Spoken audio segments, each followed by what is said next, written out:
கர்த்தருக்கு ஸ்தோத்திரம். இந்த நாள் தேன் துளி நிகழ்ச்சியிலே உங்களை நான் மீண்டும் சந்திப்பதில் அதிக மகிழ்ச்சி அடைகிறேன். இந்த நேரத்தில் பேதுரு விடுதலையாகி வெளிவந்து விட்டார். அவர் நேரடியாக மார்க்கு என்கிறதான ஒரு சீஷனுடைய வீட்டுக்கு செல்கிறார். அங்கு மார்க்கினுடைய தாயார் மரியாள் அங்கே கூட்டமாக சபை மக்கள் கூடி ஜெபிக்கிறாங்க. வீடு தான் சபை. அப்பொழுது அந்த வீட்டிலே அவர்கள் கூடி ஜெபிக்கொண்டு இருக்கிறாங்க. அந்த நேரத்தில் பேதுரு வந்து அந்த கதவை தட்டுகின்ற வேளையில் அந்த வீட்டில் இருக்கிறதான ரோதை என்கிறதான பெண் வந்து கதவை திறக்கிறாள். திறக்கிறதுக்கு முன்பாக அவள் பார்த்து ஒற்று கேட்டுவிட்டு யாரோ வந்திருக்கிறாங்க, யாரும் தெரியலையேன்னு சொல்லிட்டு பார்த்தா பேதுருடைய குரலாக இருக்கிறது. அந்த நேரத்தில் அவள் அதை உள்ளே போய் சொல்கிறாள், பேதுரு வந்து விட்டார் அப்படின்னு.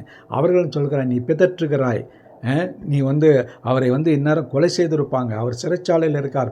ஏரோதனுடைய கையில் சிக்கினவர்கள் விடுதலையானது கிடையாது, தப்பித்தது கிடையாது. யாக்கோபை போல இவரையும் பேதுரையும் கொலை செய்திருப்பார்கள் நினைத்து கொண்டு அவர்கள் அதை அசட்டை செய்தார்கள். பின்னுமாக பார்க்கும் பொழுது பேதுரு சொன்னார், அது பேதுரு தான், ஒருவேளை அது அவருடைய தூதனாக இருக்கலாம் என்று கூட அவர் நினைச்சாங்க. ஏன்னா செத்து போனதுக்கு அப்புறம் தூதராகிடுவாங்கல்ல, அதனால் தூதராக இருக்கலாம். அப்படியும் அவர்கள் விசுவாசிக்கவில்லை. ஆனால் அந்த ரோதைக்கு இருந்ததான விசுவாசம் பாருங்கள், அவருடைய சத்தத்தை கேட்டு பேதுரு உயிரோடு இருக்கிறவர் என்று விசுவாசித்தாள். அதுதான் மிக முக்கியமான ஒரு காரியம். இந்த நாளில் பார்க்கின்ற வேளையில் அவர்கள் வெளியிலே அந்த வசனம் தான் மிக, பேதுரு பின்னும் தட்டி கொண்டிருக்கையில் அவர்கள் எல்லாரும் கதவை திறந்தபோது அவனை கண்டு பிரமித்தார்கள் என்று பார்க்கிறோம்.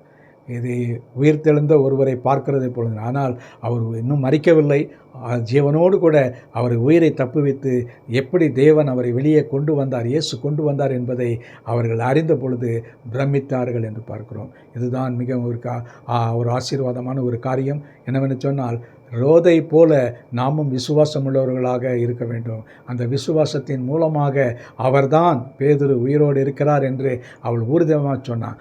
ஆனால் இவர்கள் கதவை திறந்து பார்த்து இவர்தான் என்று கண்டு பிரமித்தார்கள் என்று பார்க்கிறோம். நம்முடைய வாழ்க்கையில் இயேசு சொன்னது போல, கண்டு விசுவாசிக்கிறவர்களுடைய காணாமல் விசுவாசிக்கிறவர்கள் பாக்கியவான்கள். அப்படிப்பட்ட காரியம் நம்முடைய வாழ்க்கையில் இருக்க வேண்டும். இந்த ரோதையைப் போல நாமும் கூட விசுவாசத்தில் வல்லவர்களாக பலமுள்ளவர்களாக இருப்போம். ஜெபிப்போமா. நல்ல ஆண்டவரே, நன்றியோட துதிக்கிறேன், சோத்திருக்கிறேன். இந்த வேளையில் கூட விசேஷமாக ஆண்டவரே, இந்த பேதுருடைய வாழ்க்கையில் நீங்கள் கொடுத்த விடுதலைக்காக ஸ்தோத்திரம். அதை நாங்கள் புரிந்து கொள்ள கொடுத்த இந்த தெளிவான வார்த்தைகளுக்காக ஸ்தோத்திரம். மீட்பர் இயேசுவின் நாமத்தில் ஜெபிக்கிறேன் நல்ல பிதாவே. ஆமேன், ஆமேன். கர்த்தர் உங்களை ஆசீர்வதிப்பாராக. இந்த நாள் உங்களுக்கு ஒரு ஆசீர்வாதமான ஒரு நாளாக அமையட்டும்.